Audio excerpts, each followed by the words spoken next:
Happy Pride Month, everyone. Yeah, I know it's July, but as long as I have pride in my heart, Pride Month's every month as far as I'm concerned. And I'm not just saying that because life kinda got in the way for me. But in any case, to celebrate a, guess, semi-late Pride Month, I want to bring attention to my own sexuality. I guess semi-coming out, but I am pansexual. And if you're not too familiar, pansexuality basically means you have no preference based on gender and you love people equally, regardless of their race, gender, or sexual identity. So essentially, I'm a super bisexual. Actually, some people do consider pansexuality an offset of bisexuality, but that's neither here nor there. The point is, I want to pay some respects to my sexuality and talk about pansexuals in media. Before we continue, I suppose I should clarify what considers a character pansexual. Well, the most obvious is if they are openly stated to be pansexual by their creator or whatever. But we will also be going off of the purest definition of a pansexual, so from that, we can say they have no gender preference, be it guy, girl, trans, or even no gender. And they also have no preference on species as well. I know it's an odd idea, but well, you'll see why in a second. So let's get down to business and talk about bad guy pans to start with. And the first one that immediately comes to mind is OKKO's own Boxman. And before any of you call foul, Ian Jones-Quartey himself, the creator of the show, has confirmed he's pansexual. I mean, it can't get any more confirmation than the creator himself saying so. Besides, I can honestly see it, as Boxman seems to really like his robots, like a lot. To the point where he seems to prefer them over humans. Now obviously having a fondness for robots doesn't automatically make you pansexual, but by far I think his biggest smoking gun is his relationship with Professor Venomous. I say that in quotes because, come on, look at these two. These two act like a straight up married couple. It is a very endearing and funny thing, and I do love that.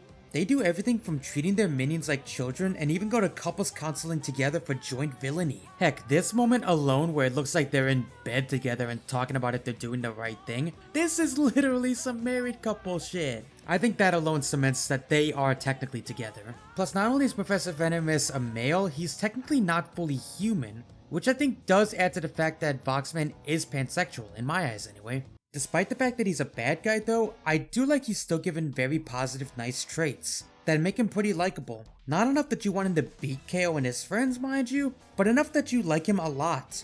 And he seems to like all social cues and spends most of his time behind a computer, so same bro. He's certainly a more likable example of a pansexual bad guy, which surprisingly there are a fair bit of them. In fact, here's a quick lightning round of some of them. There's Lucifer Morningstar from DC Comics, who's just as evil as the devil should be. There's Hannibal Lecter from the TV show Hannibal, as his creator said that he sees Hannibal as the devil and the devil is pan in his eyes. Bit of a stretch, but sure, why not? There's Channel 3 from Scream Queens, who is actually a very good example of a villainous protagonist, who does do bad things to get her way, but is still the central protag. And in that same vein, there's Blitzo from Hello Boss, who's dated Veroska, Mayday, and Stolas, a girl and a guy respectively. But I also wanted to bring Blitzo up because he has easily one of the cheekiest sexual identity reveals I've ever seen. There was an official Instagram post from the official Instagram of Blitz, holding a pan up with the caption, "Guess my sexuality, cheeky bastard," and completely in character, so I love it. Of course, probably the biggest example of the anti-hero pan is of course everyone's favorite red suit wearing wisecracker, Deadpool. Deadpool is literally dating death itself, who is literally a skeleton and literally dead and literally controls death. He's also some interesting guys like Spider-Man as well. The guy really just seems to not care about anything when it comes to partners, which does technically fall into pansexual. Though what's funny is that since Deadpool has switched writers so many times, there's so many conflicting things on whether or not he is pansexual. Man, the movie Deadpool has it easy, his sexuality's on the back burner. But yeah, besides that, I mean, you all know Deadpool, I don't think I need to tell you why he is a pancon. He's funny as hell, and despite being a mercenary, he still is a good guy. Well, sometimes anyway. But yeah, point is there's a fair bit of morally gray and sometimes villainous pansexuals. So let's say we move on to some more straight up good guys and girls. Now this would be the time I would bring up anime-based pansexuals, but shockingly, there is not that many of them. Yeah, I know, as wide and crazy as anime can be and how inclusive they are with sexualities, there's next to no pans in panime. However, there are at least two I can think of. The first one is Sakura Kinomoto from Cardcaptor Sakura, and I apologize if I butchered that by the way. Now some of you might be a little confused by this, so you're gonna have to follow me on this. See, Sakura is technically pansexual, as in the series she is attracted to both a guy and a girl. The guy of course being her love interest through the series, but she also had a crush on her female math teacher, Koho Mizuki. Granted, this was later revealed because she was drawn to Miss Mizuki's moon magic, but that does not take away from the fact that she has said that she felt the same way for Mizuku that she did for Yukito.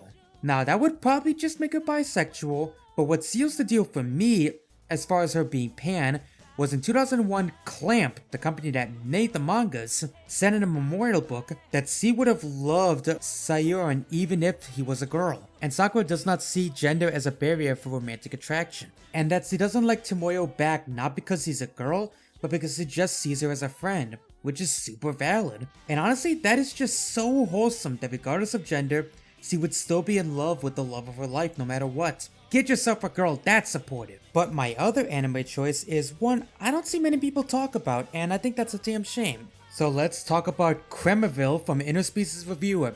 Yep, I'm back on my Interspecies Reviewer BS, strap in! But yeah, I can firmly say that I believe Crem is pansexual. Despite being an angel, Crem is anything but, as he is a horny little fucker. Literally. Oh boy, is this segment gonna be hard to keep advertiser friendly, but I'm gonna do my best. While Crem does prefer girls, that much is obvious. There is one episode where Crem loses his male parts for the time, thanks to a gender potion, and is actually very much okay with sleeping with a guy. Now while that may just make Crem bi, what seals the deal for me is Crem's actual choice. This hyena looking hottie here, who believe it or not has a... oh boy, how do I say this in the most advertiser friendly way possible? An extra body part connected to another body part that is made up of another woman's body part. Nailed it. And yeah, despite being a woman, she has a kind of male body part. So yeah, that kind of strikes me as a very pan thing. If Crem was willing to be with a girl that had an extra body part, if you know what I mean. And seems to have no preference on gender or species for that matter. Next, let's move on to video games. Now when it comes to video game pans, surprisingly there aren't that many, just like anime. Like literally in my research, I only found 3 pans in gaming. That being said, there are some damn good choices. One is Finn from Life is Strange 2, which I really wish I had something to say, but I've never played the game, so moving on. There's also Iron Bull from Dragon Age Inquisition. This guy is just pure beefcake, if I'm being totally honest. I mean, look at him, damn. But despite his size, he's a total softie to the core. He is a badass with a heart of gold and sweetness. And his romance was actually pretty cool. It's also probably the most casual romance I've seen in a Bioware game, just 2 adults having fun. And hey, I dig that it's so casual if I'm being honest, cause that's kinda just how it is sometimes. And the other character is May from Night in the Woods.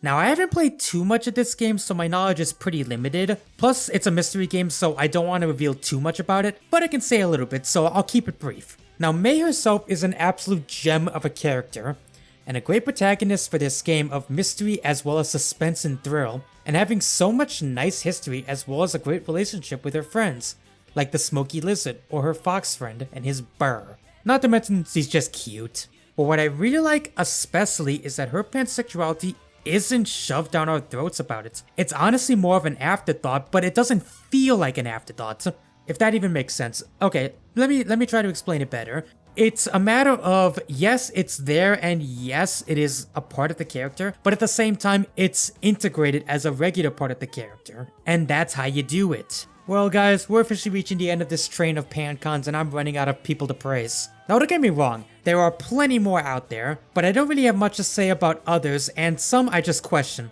Like really? Rick is pansexual? I mean, he did date a hive mind, granted, so I guess that'd be pretty pansexual, but yeah, no thank you. There's also Lando Calrissian, who very recently and retroactively became pan thanks to the Solo movie, where it was confirmed that he was dating a robot.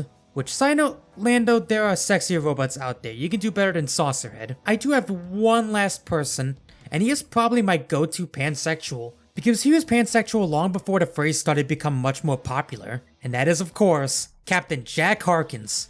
Shut up!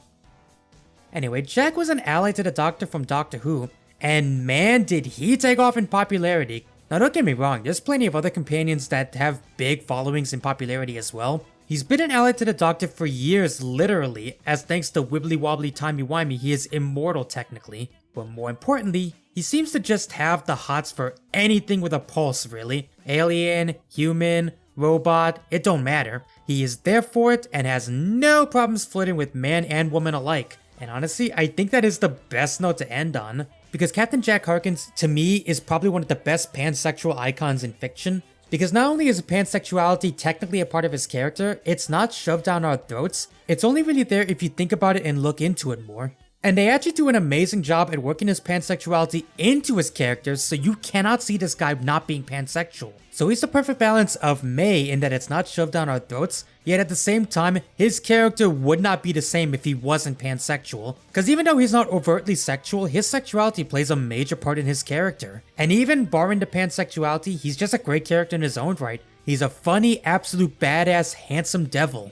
And whenever he's involved, he leads to some of the best moments in Doctor Who history. You want to talk about pansexual icons? Jack Harkins is the pansexual icon in my opinion. And even though he does have a big following, I think he honest to God deserves way more praise than he gets. Not just as a pansexual icon, but just as a great character overall. And so with that, we definitely gotta stop it here. But now I want to hear from you guys. Tell me who your favorite Pancon is in the comments down below. And even if Pride Month is pretty much over at this point, remember to have pride in yourself all year round, no matter what gender or sexuality you are. And if you have any questions about your sexuality, sexual identity, or even just gender identity, don't be afraid to ask people you trust. Who knows, maybe you'll find out you're pansexual and you'll have some icons to look up to, or maybe you'll just find something new about yourself. But again, thank you so much for reaching the end of this video. Comment Pancons down below if you've made it this far. And if you have made it this far, then please do all the standard stuff to help me go through the algorithm, like leaving the little like button, or even subscribing and hitting the bell icon if you're new. And if you really like this video, then consider donating to my Patreon, where you can get cool rewards like exclusive perks in the Discord server, or even requesting something directly from me. And you can join such people as Logan01, Soundwave, and Prism Fox. Thank you so much for making it this far. I'm the Watchful One saying keep on watching, and I'll see you guys next time, because next time you see me, I will be going down the VTuber rabbit hole. Bye bye!